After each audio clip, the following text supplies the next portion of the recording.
Go up, yeah, way up there.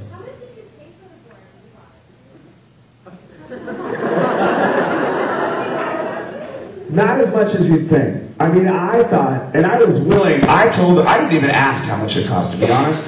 When I called them, they said, if you want the board, you can have it. And I said, I want it, and I don't even care how much it costs.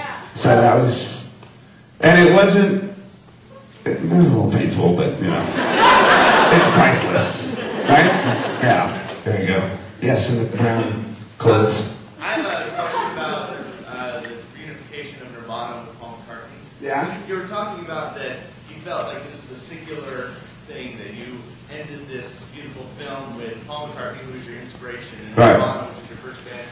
Using Paul as a left-handed guitarist, did that feel good, having him with Interesting. I didn't think of that. Cobain being a left-handed guitarist? And also, two-part, do you feel that now that you've had that singular connection, do you feel that you'll be moving on to bigger things? Like, now that you started directing and stuff like that, do you think you'll put music kind of as something you'll always love, but move into a bigger... No, dude. This is... I like my day job. It's pretty kick-ass.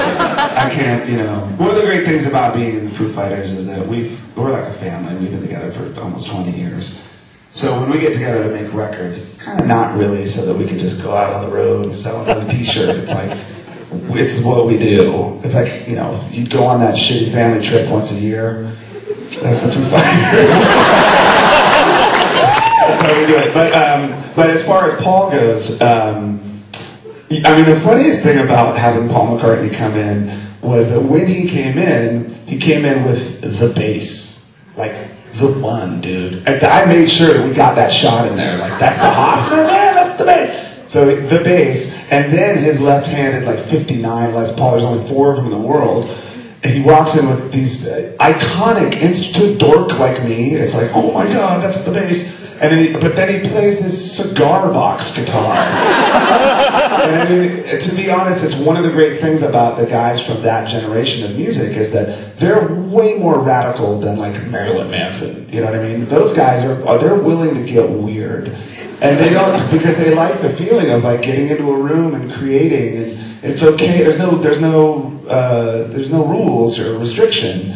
You know, we jam with John Paul Jones from Led Zeppelin. I had a side project with him for a couple years, and dude, that guy can rip harder than anyone you've ever met. He'll play circles around you, but he'll out-weird you too. I'm like, wait, you're 68 and weirder than wow, you know. So it was great, but yeah. Time for about 2 more questions. Okay.